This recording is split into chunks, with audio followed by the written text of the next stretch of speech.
Alhamdulillah kita lanjutkan pengajian kita Ar-Risalah Al-Jami'ah karya Al-Imam Ahmad Al-Habsyi rahimahullah taala, dan kita berhasil risalah jami'ah sebagaimana kita ketahui berisi tiga pembahasan. Pembahasan pertama tentang iman, pembahasan ketiga tentang syariah atau hukum fikih, dan itu sudah kita pelajari. Nah, sekarang bagian yang ketiga yang akan kita pelajari yaitu tentang tasawuf. Nama lainnya adalah akhlak. Nama lainnya adalah al-ihsan. Jadi kita akan mempelajari ilmu tasawuf atau ilmu akhlak atau ilmu ihsan. Ada tiga ilmu diajarkan oleh Nabi SAW. Iman disebut juga ilmu akidah. Islam disebut juga ilmu syariah atau fikih. Yang ketiga adalah ihsan, disebut juga ilmu tasawuf atau ilmu akhlak. Apa sih arti tasawuf? Tasawuf diambil dari kata-kata sofa yasfu, artinya jernih. Jadi intinya ilmu tasawuf adalah bagaimana kita menjernihkan hati kita. Hati supaya jernih, supaya tidak ada titik-titik dosa di dalamnya, supaya tidak tertutupi oleh maksiat-maksiat gara-gara tingkah kita. Itulah tasawuf. Maka ini adalah pelajaran yang terakhir yang akan kita pelajari dari kitab ini. Beberapa majelis insya Allah kita akan pelajari tentang tasawuf. Beliau mengatakan, wa hifdzul qalbi, dan menjaga hati, minal ma'asi, dari maksiat-maksiat. Hukumnya adalah wajib ala kulli muslim, atas setiap orang muslim. Kenapa beliau mulai dengan masalah hati? Karena masalah hati lebih penting daripada masalah yang lain. Apa dalilnya? Dalilnya Allah Subhanahu wa taala memperhatikan terhadap hati kita sebagaimana sabda Rasulullah sallallahu alaihi wasallam. Beliau mengatakan, innallaha, sesungguhnya Allah, la yanzuru, tidak melihat, ila suwarikum, kepada rupa-rupa kalian, wa amwalikum, tidak pula harta-harta kalian, walakin akan tetapi innama yanzuru, tiada lain Allah melihat, ila qulubikum, kepada hati-hati kalian, wa a'malikum, dan amal-amal kalian. Hadis riwayat Muslim sahih. Jadi pertama yang dilihat oleh Allah dari manusia adalah hatinya. Setelah itu amalnya. Tapi biasanya amal itu ikut baik apabila hatinya baik. Amal itu ikut buruk apabila hatinya buruk. Dalilnya apa? Rasulullah Shallallahu Alaihi Wasallam bersabda, inna fil jasadi mudghah, sesungguhnya di dalam tubuh ada mudghah. Idza salahat salahal jasadu kulluh, kalau ia baik maka seluruh tubuhnya baik. Wa idza fasadat, kalau ia buruk, fasadal jasadu kulluh, maka rusaklah seluruh tubuhnya. Ala wahyal qalb, dia adalah hati. Hadis muttafaqun alaih dari Nu'man bin Bashir radhiyallahu taala anhu. Allah Subhanahu wa taala juga mengatakan dalam Al-Qur'an, illa man atallaha biqalbin salim. Surah Asy-Syu'ara ayat 89. Yauma la yanfa'u malun, pada hari di akhirat maksudnya, tidak akan berguna harta, wala banun, tidak pula anak-anak, illa, akan tetapi yang bermanfaat adalah man atallaha, orang yang datang kepada Allah, biqalbin salim, dengan hati yang selamat. Nah, inilah ilmu tasawuf, menyelamatkan hati dari kekotoran-kekotoran, dari maksiat-maksiat, sehingga semua amalnya akan diperbaiki oleh Allah Subhanahu wa taala. Kemudian beliau mengatakan, wa kadza, dan demikian juga, hifdzu, menjaga, al-a'dha'i, anggota-anggota, as-sab'ah, yang 7, fardu ainin, hukumnya juga fardu ain, ala kulli muslim, atas setiap orang muslim. Jadi selain hati kita perlu kita jaga dari maksiat, juga kita perlu menjaga anggota tubuh kita yang 7. 7 itu apa saja? Nanti akan diperinci di bawah oleh beliau pada pertemuan yang akan datang insya Allah Ta'ala. Termasuk mata, termasuk mulut, termasuk telinga. Nah itu dari anggota-anggota manusia 7. Kemudian beliau memperinci apa saja contoh maksiat-maksiat hati. Beliau mengatakan, "Famin ma'asil qalbi." Maka termasuk dari maksiat-maksiat hati. Yang pertama adalah asyakku, ragu-ragu fillahi ta'ala, terhadap Allah Ta'ala. Yang kedua, wal merasa aman min makrillah, dari makar Allah Subhanahu wa taala. Yang ketiga, wal qunutu, dan putus asa min rahmatillahi taala, dari rahmat Allah taala. Yang keempat, wat takabbur, dan sombong, takabur atau istikbar ala ibadillahi taala, terhadap hamba-hamba Allah taala. Yang kelima, wariya'u, dan riya, pamer, pengen dilihat. Yang keenam, wal ujbu, dan ujub, merasa bangga diri, bi ta'atillahi ta'ala, dengan sebab melakukan ketaatan kepada Allah Subhanahu wa taala. Yang ketujuh, wal hasadu, dan dengki, wal hiqdu, dan iri, sama sebenarnya, ala abidillahi, kepada hamba-hamba Allah taala. Wa makna al-hasadi, dan makna dari hasad adalah karahiyatu, membenci, an-ni'mati, nikmat, alal muslim, terhadap seorang muslim, wastisqaluha, dan menganggap berat terhadap nikmat tadi. Hatinya keberatan kalau ada orang mukmin yang mendapat nikmat dari Allah Subhanahu wa taala. Sampai 7 dulu, kita kupas satu persatu. Kalau muslimin rahimani wa rahimakumullah, sebagaimana mata kita bisa melakukan maksiat, maka ternyata hati juga bisa melakukan maksiat. Maka beliau di sini memberikan contoh-contoh apa saja maksiat hati. Ya banyak, tapi di sini hanya contoh. Jadi ini tidak membatasi. Contoh yang pertama adalah ragu-ragu terhadap Allah. Ini penyakit hati yang parah seperti ini. Ini tidak akan menimpa orang beriman. Orang beriman yakin terhadap Allah Subhanahu wa taala. Allah ada, tidak ragu-ragu. Tapi kalau orang munafik ragu-ragu. Betulkah Allah ada? Ataukah sebenarnya tidak ada Tuhan?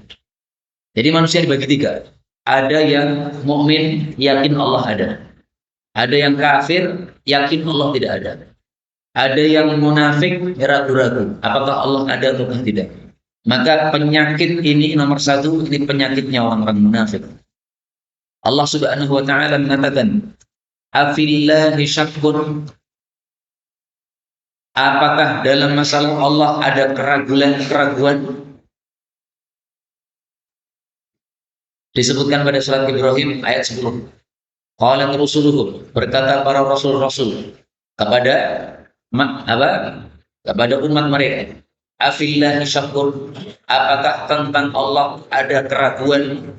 Padahal Allah itu fatiris samawati wal ardi, pencipta langit-langit dan bumi. Orang yang ragu-ragu adanya Allah. Kita tanya, ada mobil lewat, panjenengan yakin tidak bahwa ada supirnya? Dia mengatakan yakin. Padahal mata panjenengan tidak melihat adanya supir, karena mobilnya jendelanya hitam. Dia mengatakan, meskipun mata saya tidak melihat, tapi saya yakin itu pasti ada sopirnya. Kenapa yakin? Karena mobilnya berjalan. Kemudian ketika ada tikungan dia belok. Nah, maka kita jawab, Allah itu fatiris samawati wal ardh, pencipta langit dan bumi. Langit bumi ini sedemikian rapinya. Matahari berjalan, bulan berjalan, bumi berputar dan sebagainya. Masa tidak ada yang mengatur? Kalau mobil yang kecil saja kamu percaya harus ada yang ngatur, ada sopir, bagaimana dengan alam semesta yang sangat banyak seperti ini? Ini pasti ada pengaturnya. Maka tidak pantas orang itu ragu adanya Allah Subhanahu wa taala. Nah, kalau penyakit kita orang-orang beriman, kadang-kadang ragu-ragu bukan terhadap adanya Allah, tapi ragu-ragu terhadap pertolongan Allah. sakit kena COVID, kemudian putus asa, apakah bisa sembuh? Loh, Pak, apakah bisa sembuh? Ya harus bisa. Kalau Allah menghendaki bisa, ya bisa. Kalau Allah tidak menghendaki tidak sembuh, ya tidak sembuh. Jadi pasrahkan saja sama Allah, selesai. Itu namanya orang beriman yang sesungguhnya. Nah, sebagian orang beriman ragu-ragu bahwasanya Allah mampu untuk menyembuhkan dia. Akhirnya putus asa, akhirnya down gara-gara putus asa tadi. Tidak boleh seperti itu. Kemudian maksiat kedua adalah aman terhadap makar Allah. Melakukan maksiat dengan tenang hati. Ini berarti aman terhadap makar Allah. Diberitahu kamu riba, nggak boleh riba, hati-hati. Riba itu sama dengan perang sama Allah. Tapi dia masih merasa aman, santai saja melangkahkan kakinya menuju ke bank untuk pinjam duit modal dari bank. Habis itu digunakan untuk bisnis, merasa aman, aman nggak apa-apa. Yang penting masih sholat 5 waktu. Itu maksiat hati kayak gitu. Mestinya ketika menuju ke bank untuk pinjam duit dari bank, transaksi riba, itu mestinya hatinya berdebar-debar. Ini saya melakukan riba, gitu. Nanti kira-kira gimana ya? Saya pulang ke rumah sampai rumah enggak? Atau tiba-tiba di rumah saya ditabrakkan oleh Allah dengan mobil atau dengan truk, akhirnya mati dalam kondisi habis melakukan maksiat. Mestinya berdebar-debar begitu. Tidak boleh merasa aman terhadap makarnya Allah Subhanahu wa taala. Allah mencela orang-orang yang merasa aman terhadap makarnya Allah. Afa aminu makrullah. Pada surat Al-A'raf ayat 99. Apakah mereka merasa aman terhadap makar Allah?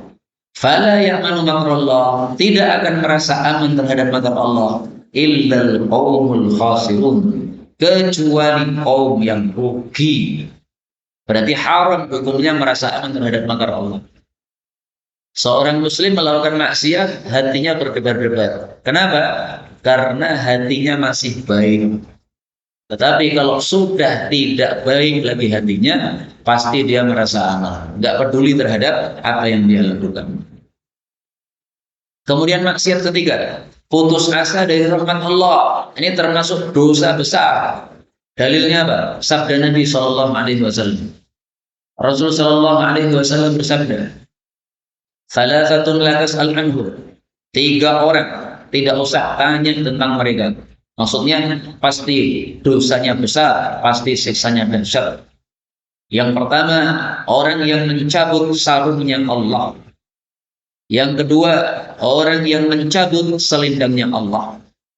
Selendang Allah adalah kesombongan, sarung Allah adalah kemuliaan. Artinya orang tidak boleh merasa sombong, merasa mulia, memuliakan diri sendiri, menganggap diri sendiri lebih mulia daripada orang lain. Kemudian warujulun syakka fi amrillah min amrillah. Seseorang yang ragu-ragu terhadap perkaranya Allah Subhanahu wa taala. Yang ketiga, wal qunutu min rahmatillah.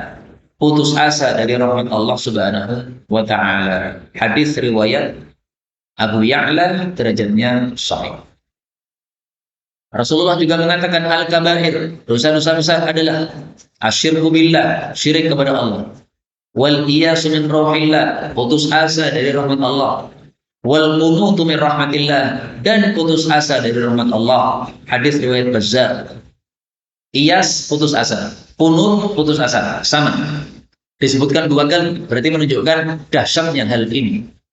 Seolah-olah Allah Nabi SAW mengatakan, jangan sekali-kali putus asa kepada Allah Subhanahu wa taala, kepada rahmat Allah Subhanahu wa taala. Kemudian dosa berikutnya, maksiat berikutnya, sombong terhadap hamba-hamba Allah. Sombong itu perbuatan hati. Karena sombong itu adalah definisinya hati kita meremehkan orang lain. Melihat orang lain kemudian merasa dia itu rendah, remeh. Kalau saya lebih tinggi daripada dia. Nggak boleh. Bahkan para guru kita mengatakan, kalau melihat orang yang sedang mabuk misalnya, mata kita jangan melihatnya dengan mata meremehkan, merendahkan, jangan. Kenapa? Belum tentu kamu lebih mulia daripada orang mabuk tadi. Dia sekarang mabuk, betul. Bisa jadi sebelum dia mati mendapatkan hidayah dari Allah, akhirnya matinya husnul khatimah. Sementara kamu sekarang baik, ikut pengajian, Tapi akhir hayatmu bagaimana? Kita semuanya nggak tahu. Bisa jadi ada orang yang awalnya baik, lalu kemudian akhir hayatnya su'ul khatimah. Berarti lebih rendah daripada orang yang tadi mabuk. Karena dia mabuknya tadi saja atau kemarin saja. Setelah itu dia kemudian mendapatkan hidayah, mendapatkan husnul khatimah. Karena itu kalau melihat orang yang sedang melakukan maksiat, kata guru kami adalah jangan melihat dengan ainul ihtiqar. Jangan melihat matanya itu merendahkan dia. Tapi hendaklah ainul i'tibar, melihatnya dengan mata yang mengambil pelajaran. Kita mengatakan alhamdulillah, saya tidak diberikan oleh Allah seperti itu. Alhamdulillah, saya tidak mau mabuk-mabuk seperti orang itu. Ini kalau kita bersyukur kepada Allah, ketika melihat orang berbuat maksiat seperti itu, maka insya Allah kita akan dijaga terus oleh Allah sampai akhir hayat. Kemudian yang kelima, riya, pamer. Ini adalah penyakitnya orang-orang munafik. Sebagaimana kata Allah Subhanahu wa taala dalam Al-Qur'an, yura'una an-nasa wa la yadhkuruna Allah illa qalila. Surat An-Nisa ayat yang ke-142. Orang-orang munafik kalau salat mereka males-malesan, mereka riya kepada manusia dan mereka tidak zikir kepada Allah kecuali sedikit saja. Rasulullah Shallallahu Alaihi Wasallam menyebut riya adalah syirik yang samar. Rasulullah Shallallahu Alaihi Wasallam bersabda, asyirkul khafi, syirik yang samar adalah ayyamal rajul, seseorang beramal lima kali rajul, gara-gara seseorang yang lain. Hadis riwayat Hakim sahih. Demikian juga Nabi menyebutnya sebagai riya, sebagai syirik yang kecil. Rasulullah Shallallahu Alaihi Wasallam bersabda, Inna akhwafa ma akhafu alaikum. Yang paling saya takutkan terhadap kalian, asyirkul asghar, adalah syirik kecil, yaitu riya. Allah Subhanahu wa taala mengatakan pada hari kiamat, apabila beliau membalas kepada manusia dengan amal-amal masing-masing, Allah mengatakan, idhabu, pergilah kalian, wahai orang-orang yang riya, ilal ladzina kuntum tura'un, kepada orang-orang yang dulu kalian riya kepadanya fid dunya, di dunia. Fangduru, maka lihatlah, hal tajiduna indahum jazaa, apakah kalian mendapati balasan dari mereka. Hadis riwayat Ahmad dari Mahmud bin Labid, derajatnya adalah sahih. Kemudian maksiat berikutnya adalah ujub. Ujub yaitu bangga terhadap diri sendiri. Jangan bangga terhadap diri sendiri. Kenapa? Karena apapun yang kita lakukan itu semata-mata dari Allah Subhanahu wa taala. Dalilnya, wa ma bikum min ni'matin faminallah.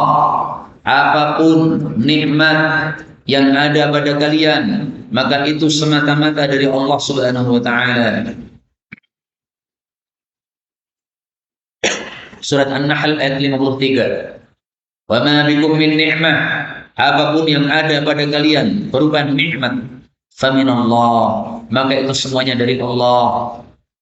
Ada orang kaya, siapa yang membuat kaya? Allah. Ada santri cerdas, siapa yang membuat cerdas? Otaknya encer, Allah. Ada orang fasih bicara, siapa yang bikin bicaranya fasih? Allah. Ada orang ganteng, irungnya bangir, siapa yang bikin irungnya bangir? Allah. Nggak pernah dia melakukan apa-apa, semuanya dari Allah Subhanahu wa taala. Bahkan amal-amal soleh kita juga sama. Panjenengan setiap hari baca Quran 1 juz, nggak usah bangga. Kenapa? Itu hanya dari Allah gitu. Nikmat membaca Quran setiap hari 1 juz dari Allah, bukan dari kamu, bukan. Buktinya, kalau taufik Allah dicabut, udah besok kamu nggak akan baca Quran 1 juz lagi. Baca Quran 1 juz setiap ba'da subuh. Ada salah satu teman cerita, saya kalau baca Quran 1 juz biasanya habis subuh. Oh, kenapa? Karena habis subuh biasanya waktu masih longgar, tidak ada kerjaan yang lain, masih bisa untuk membaca 1 juz. Nah, ini bagus. Tapi jangan sekali-kali merasa bangga. Kenapa? Itu taufik dari Allah Subhanahu wa taala. Setiap ada kesempatan sedekah, Anda keluarkan sedekah, transfer kepada orang yang perlu disedekahi. Itu semata-mata dari Allah. Jangan sombong seperti itu. Bangun jam 2 malam tahajud, jangan sombong. Kenapa? Karena itu semata-mata dari Allah Subhanahu wa taala. Maka tidak pantas kita merasa ujub. Rasulullah Shallallahu alaihi wasallam bersabda, "Salasun muhlikatun," ada tiga perkara yang membinasakan orang. Wa salasun munjiyah, ada tiga perkara menyelamatkan orang. Wa salasun kafaratun, ada tiga perkara menghapus dosa. Wa salasun darajatun, ada tiga perkara meninggikan derajat. Lalu beliau menjelaskan, adapun pembinasa. Yang pertama adalah pelit yang ditaati. Yang kedua adalah hawa nafsu yang diikuti. Yang ketiga adalah i'jabul mar'i bi nafsih, seseorang takjub terhadap diri sendiri. Seseorang bangga terhadap diri sendiri. Padahal dia tidak punya apa-apa. Semua nikmat yang ada pada dirinya semata-mata dari Allah. Apanya yang dibanggakan? Maka kalau kita suatu saat melihat diri kita kok indah atau bagus atau melihat kelebihan diri kita, maka ucapkanlah alhamdulillah. Bercermin melihat wajahnya, wah saya ini ganteng, cakep saya ini. Ini saya kalau ngelamar pasti nggak ada yang nolak. Nah, ucapkan apa? Alhamdulillah. Karena yang bikin ganteng kita itu Allah, bukan kita sendiri, bukan. Melihat kulit kita, wah putih saya ini, nggak seperti teman-teman saya hitam-hitam. Ucapkan apa? Alhamdulillah, karena semata-mata dari Allah Subhanahu wa taala. Panjenengan bangun malam, santri bangun malam jam 2, lainnya masih pada tidur. Lainnya bangunnya jam setengah 4. Nah, jangan bangga. Ucapkan apa? Alhamdulillah. Insya Allah nikmat itu akan terus dijaga oleh Allah, sebagaimana perkataan para ulama. Mereka mengatakan, man syakaran ni'matan faqad rabataha. Barang siapa yang mensyukuri nikmat, berarti dia sudah mengikat nikmat tadi, nggak akan lepas teman. Apa dalil perkataan ini? Dalilnya ayat yang terkenal, la in syakartum lazidannakum. Kalau kalian syukur, akan saya tambah nikmat. Maka nggak akan lepas nikmatnya. Rajin sedekah, alhamdulillah. Setiap sedekah, alhamdulillah saya mau sedekah. Alhamdulillah saya ringan untuk bersedekah. Maka akan dijaga terus nikmatnya oleh Allah Subhanahu wa taala. Dia akan bisa sedekah terus, akan diberi rezeki terus oleh Allah Subhanahu wa taala. Maka jangan ujub terhadap ketaatan Allah yang kita lakukan. Ketujuh adalah iri, dengki. Iri ini penyakit orang-orang Yahudi. Dalilnya apa? Dalam Al-Quran ada, dalam hadis ada. Dalam Al-Quran Allah mengatakan, am yahsudunan nas. Apakah mereka orang-orang Yahudi itu hasad kepada para manusia? Ala ma atahumullahu min fadlih, terhadap karunia yang Allah berikan kepada mereka. Faqad atayna ala Ibrahim al-kitab wal hikmah. Sungguh kami sudah memberikan kepada Nabi Ibrahim kitab dan hikmah. Wa atainahum mulkan 'azima, dan kami berikan kepada keluarga Nabi Ibrahim kerajaan yang besar. Jadi maksudnya, orang-orang Yahudi tidak mau iman kepada Nabi Muhammad. Kenapa? Iri. Karena Nabi Muhammad ini dari keturunan Nabi Ismail, sementara Yahudi keturunan dari Nabi Ishak. Mereka pengen Nabi terakhir itu dari keturunan Nabi Ishak, tidak mau dari keturunan Nabi Ismail, sehingga mereka tidak mau beriman kepada Nabi Muhammad SAW. Maka Allah tegur, apakah pantas mereka iri kepada manusia, yaitu kepada Nabi Muhammad SAW, terhadap apa yang Allah berikan kepada mereka, yaitu kenabian. Maka Allah katakan, kami telah berikan kepada keluarga Ibrahim kitab, hikmah. Artinya terserah Allah. Allah mau berikan kepada keluarga Ibrahim, Allah mau berikan kepada Nabi Muhammad SAW, Allah akan berikan kepada siapapun, terserah Allah Subhanahu wa ta'ala. Dalil dalam hadis, Rasulullah mengatakan, dabba ilaikum, telah merembet kepada kalian wahai umat Islam, da'ul umam qablakum, penyakit umat-umat terdahulu. Siapa mereka? Salah satunya Yahudi. Apa penyakitnya? Al-hasadu, iri, wal baghdha, dan saling benci. Jadi sesama muslim tidak boleh benci. Sesama muslim benci itu berarti sudah terjangkiti penyakit Yahudi. Yang pantas benci adalah orang Yahudi. Sesama muslim tidak boleh benci. Hilangkan kebencian dalam hati. Kalau hati kita merasa benci kepada seseorang padahal dia muslim, Maka doanya adalah Allahumma ya Allah aslih qalbi, perbaiki hati saya. Allahumma aslih qalbi, ya Allah perbaiki hati saya. Allahumma aslih qalbi, ya Allah perbaiki hati saya. Baca terus sampai kebencian itu hilang dari hati kita. Masih ada benci terhadap sesama muslim, baca terus doa ini. Sujud baca doa ini sampai dihilangkan oleh Allah Subhanahu wa taala. Doa ini adalah doanya Syekh bin Bas.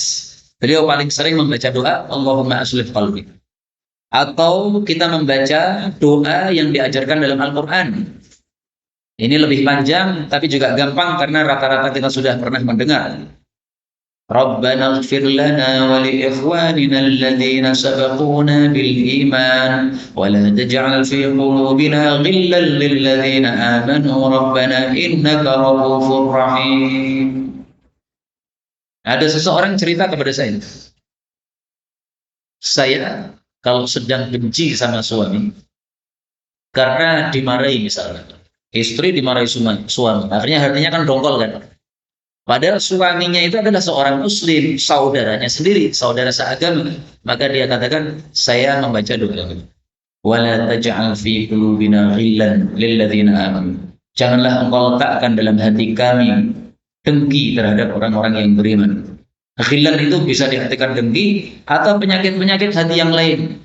Merasa nggak enak kepada orang, itu ghil termasuk di situ. Ini satu sikap yang baik. Ya. Setiap ada perasaan tidak suka kepada orang, padahal dia muslim, maka doa ini. Wala taj'al fi qulubina ghillan.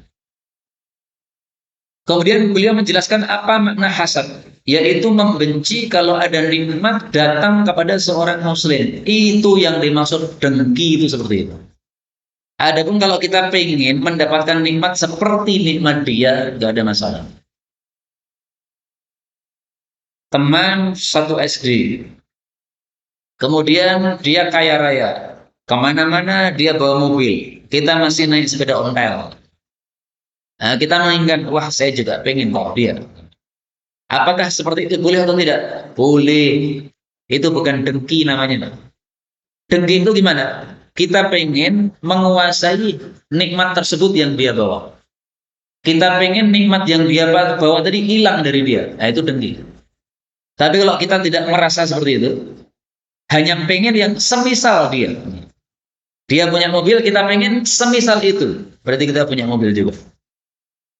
Dia punya istri, kita belum punya istri. Kemudian kita pengen punya istri seperti dia. Itu bukan dengki namanya. Dengki adalah kalau kita pengen istri dia pindah ke kita. Atau kita pengen istri dia lenyap dari dia.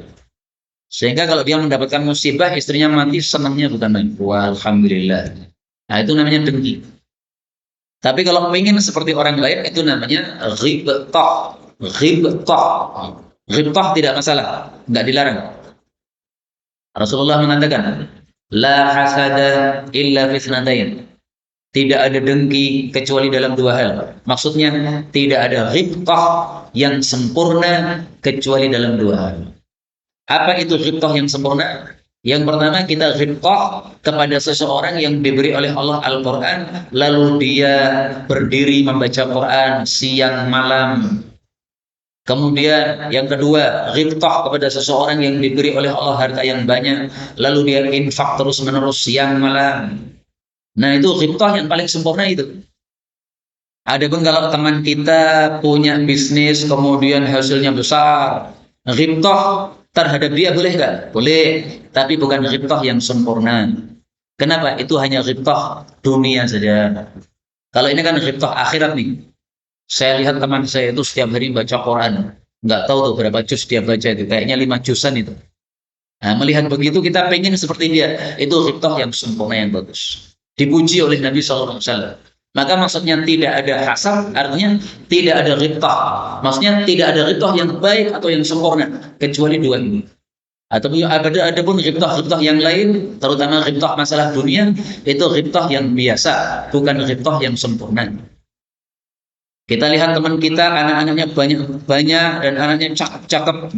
Sementara anak kita sedikit dan hitam-hitam, orang yang gantengnya belas. Kita pengen seperti anak dia. Nah, maka seperti itu adalah ghibthah saja, tapi ghibthah yang tidak sempurna. Kenapa? Hanya bab dunia saja, padahal dunia tidak ada nilainya sama sekali di hadapan Allah Subhanahu wa taala. Baik, kita lanjutkan. Maksiat hati yang kedelapan. Wa minha, termasuk maksiat hati. Al-israru, berterus-terusan ala maksiatillah, di atas maksiatnya Allah Subhanahu wa taala.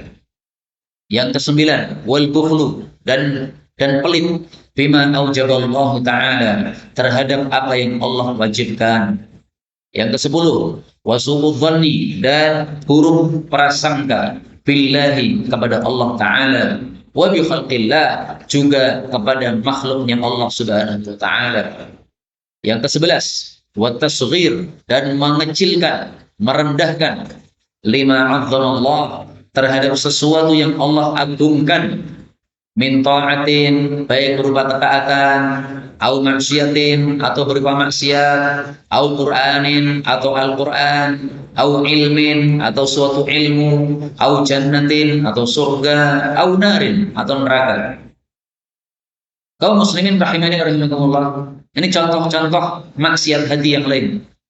Berterus-terusan di atas maksiat, maksudnya hatinya pengen terus maksiat.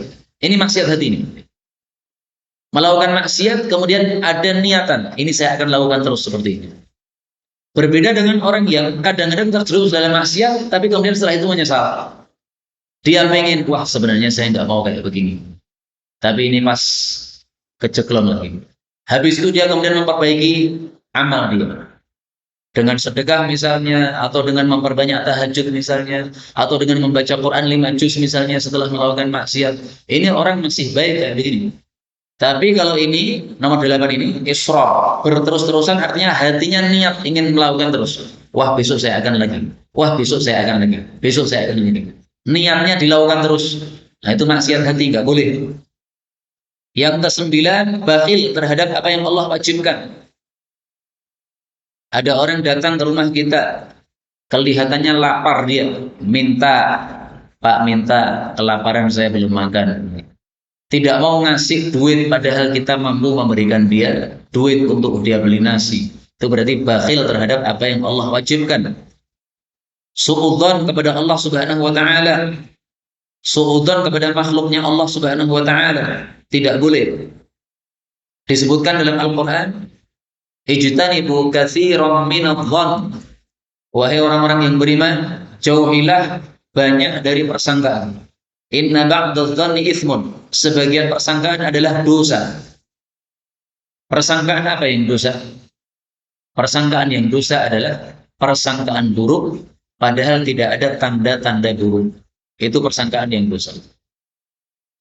Persangkaan buruk kalau ada tanda-tanda buruk, nggak apa-apa. Ada orang masuk masjid, tolah-toleh, nolah-nolah, mendekati kota infak, kemudian tolah-toleh lagi. Padahal dilakukan jam 12 malam. Nah, kita muncul suudzon nggak apa-apa. Kenapa? Ada tanda-tanda buruk pada dia. Kenapa tolah-toleh? Kenapa mendekati kota infak? Kenapa masuknya jam 12 malam ke masjid? Sementara dia nggak pernah ke masjid biasanya. Nah, maka ada persangkaan buruk di sini nggak apa-apa. Tapi kalau persangkaan buruk tiba-tiba muncul padahal tidak ada tanda-tanda sama sekali, tidak boleh. Haram hukumnya. Ada orang baik, kemudian kita kehilangan barang, tiba-tiba orang itu lewat, tiba-tiba terbersit mungkin orang ini, nggak boleh. Kok bisa mungkin orang itu? Dalilnya apa? Bahwa dia yang mengambil, dalilnya apa? Oh, dia cuma lewat saja, bukan dia yang mengambil uang tersebut. Kemudian yang ke-11 adalah meremehkan sesuatu yang dibesarkan oleh Allah. Ketaatan dibesarkan oleh Allah. Contohnya sholat. Sholat ini ketaatan yang dibesarkan oleh Allah. Buktinya Allah menurunkan kewajiban sholat perlu memanggil Nabi Muhammad naik ke langit. Ini berarti perkara yang dibesarkan oleh Allah. Nah, meremehkan sholat, diajak sholat, dia tidak pernah mau datang ke masjid, tidak pernah mau sholat, sholatnya hanya hari Jumat saja. Ini maksiat hati gitu. Atau maksiat yang dibesarkan oleh Allah, misalnya riba. Riba itu maksiat yang dibesarkan oleh Allah, tapi dia remehkan, tidak apa-apa. Pinjam duit dari bank nggak apa-apa. Kenapa? Saya masih ikut pengajian, saya masih ikut tadarusan. Saya masih rajin 5 kali ke masjid kok, jamaah kok. Itu berarti mengecilkan maksiat riba yang dibesarkan oleh Allah Subhanahu wa taala. Enggak ada maksiat yang ditantang perang oleh Allah dalam Quran kecuali satu tok, yaitu riba. Fa'dzanu biharbin, umumkanlah adanya perang dari Allah dan Rasulnya. Ini bagi orang yang tidak mau berhenti dari riba. Na'udzubillahi min syarri dzalik. Quran diremehkan. Nah, maka saya khawatir nih, kalau kita membaca Quran, mushaf Quran kita taruh di tanah, saya khawatir ini termasuk meremehkan. Karena Allah Subhanahu wa taala mengatakan bahwa Al-Quran itu fi suhufin mukarramatin marfu'atin mutahharah. Quran itu berada pada lembaran-lembaran yang dimuliakan oleh Allah, ditinggikan dan disucikan. Perhatikan kata-kata marfu'an, ditinggikan. Ini salah satu bentuk kemuliaan Allah terhadap lembaran-lembaran yang di dalamnya ada Quran, yaitu maksudnya Al-Lauhul Mahfuz. Quran ada di Lauhul Mahfuz. Nah, Lauhul Mahfuz itu dimuliakan oleh Allah, ditinggikan oleh Allah Subhanahu wa taala. Maka kata guru kami Ustaz Mudzakir hafizahullah, sepantasnya kalau kita baca Quran itu ditaruh di atas. Kenapa? Adab kita kepada Quran. Dalil raneng, ya memang raneng. Dalil jangan naruh Quran di tanah, raneng memang. Tapi ini kan bab adab. Bab adab itu cukup dengan perasaan sudah bisa sebenarnya.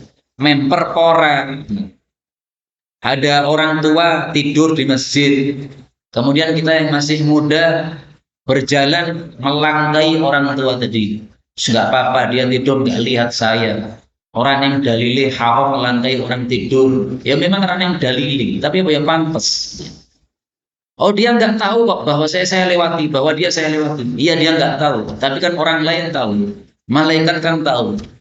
Nah, maka tidak pantas seperti itu meskipun tidak ada dalilnya. Demikian juga Quran, jangan kita remehkan. Saya khawatir kalau kita taruh Quran di bawah, termasuk ini tasghir, meremehkan sesuatu yang dimuliakan oleh Allah Subhanahu wa taala. Meremehkan surga, meremehkan neraka. Seperti sebagian orang mengatakan, saya masuk neraka nggak apa-apa, malah saya nanti akan ketemu dengan bintang-bintang film, binatang-binatang film di sana. Nah, ketemu dengan binatang film di neraka dengan ketawa-ketawa katanya. Na'udzubillahi min syarri dzalik. Ini meremehkan neraka kan begitu. Terakhir, ternyata sudah jam 5 lebih. Wa kullu dzalika, dan semua itu minal ma'asi, termasuk maksiat-maksiat, wal khaba'ith, dan kebusukan-kebusukan, al-muhlikat, yang membinasakan. Membinasakan maksudnya menjerumuskan kita ke dalam neraka. Bal bahkan ba'du dzalika, sebagian itu mimma yudkhil, termasuk yang memasukkan fil kufri, di dalam kekafiran alias menjadi murtad. Wal iyadu billah, dan kita berlindung kepada Allah taala min dzalika, dari hal tersebut. Contohnya apa? Maksiat yang menyebabkan orang jadi kafir. Contoh tadi nomor 1 tadi, asyakku fillah, ragu-ragu adanya Allah. Allah ada atau tidak? Itu tidak hanya maksiat biasa, itu maksiat kafir itu. Kalau orang dalam hatinya muncul perasaan gitu, Allah itu betul ada atau tidak itu. Nah, itu sudah munafik berarti. Munafik sama dengan kafir. Termasuk juga meremehkan Al-Quran. Kalau disengaja, nah ini termasuk kekafiran. Mushaf Quran dibawa ke WC, ditaruh di atas kloset, kemudian diinjak dengan 2 kaki, bawa 2 Quran, 1 kaki kanan, 1 kaki kiri. Kalau sengaja itu untuk meremehkan Quran, kafir sudah. Kalau dia nggak tahu bahwa itu Quran, nah belum sampai kafir. Tapi kalau dia tahu ini Quran, Quran itu nggak bisa apa-apa, saya injak juga nggak, marah dia. Kemudian di di atas WC, kafir sudah. Nggak perlu dalil kafirnya, karena apa? Ulama sudah sepakat orang kayak gitu kafir. Ini saya berikan contoh, kenapa? Karena ada seorang penyihir, tukang sihir, dia tobat, kemudian dia menceritakan, orang yang bisa menyihir itu karena dibantu oleh setan. Tapi setan tidak akan memberikan gratisan, dia pasti akan minta mahar. Maka beliau ditanya, contoh maharnya apa? Contoh, sebagian orang sihirnya dahsyat, itu gara-gara dia disuruh setiap harinya kalau ke WC, maka dia harus bawa Quran. Disuruh ninja sambil ninja Quran katanya. Ini yang ngomong adalah orang tukang sihir yang sudah tobat dari tukang sihir. Na'udzubillah, ini syariah. Ini kalau dilakukan kafir sudah.